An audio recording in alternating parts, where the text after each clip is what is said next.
എടി കൂരി പിടിച്ചിരിക്കാതെ നെഞ്ച് നേരെ ഇരിക്കേ. അല്ല ഇനി പറഞ്ഞോ. ഇപ്പൊ എല്ലാരും ഇമോഷൻ എക്സ്പ്രസ് ചെയ്യുന്നത്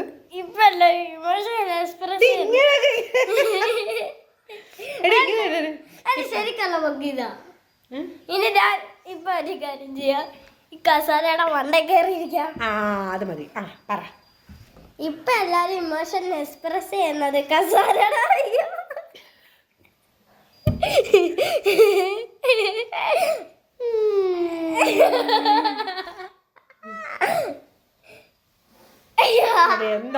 ഇപ്പൊ എല്ലാരും ഇമോഷൻ എക്സ്പ്രസ് ചെയ്യുന്നത് സ്റ്റാറ്റസ് വഴിയാണ്.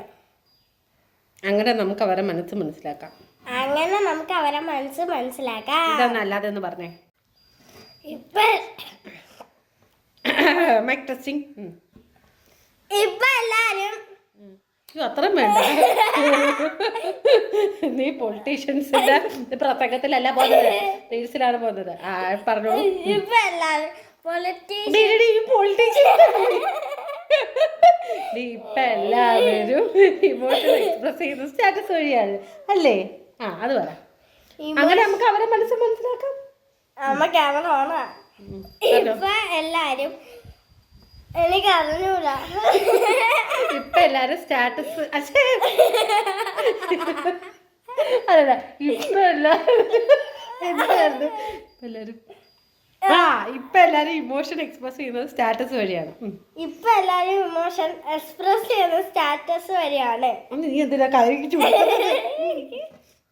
പറഞ്ഞോ. ഇപ്പൊ എല്ലാരും ഇമോഷൻ ചെയ്യുന്നത് ഇപ്പൊ എല്ലാരും ഇമോഷൻ എക്സ്പ്രസ് ചെയ്യുന്നത് സ്റ്റാറ്റസ് വഴിയാണ്. അങ്ങനെയല്ലേ മനസ്സ് തുറക്കുന്നത്? അല്ലേ?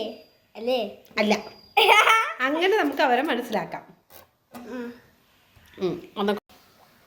ഇപ്പൊ എല്ലാരും അവരെ മനസ്സ് തുറക്കുന്നത് സ്റ്റാറ്റസിലാണ്. പണ്ടൊക്കെ മുഖമാണ് മനസ്സിന്റെ കണ്ണാടി, ഇപ്പോഴോ സ്റ്റാറ്റസ്. അതെന്താ? അവര് ഇമോഷൻസ് എല്ലാം സ്റ്റാറ്റസിലല്ലേ ഇടുന്നത്, പോസ്റ്റുകളും റീൽസും ഒക്കെ. അങ്ങനെയാണ് നമ്മൾ അവരെ ഇമോഷൻസ് ഒക്കെ മനസ്സിലാക്കുന്നത്.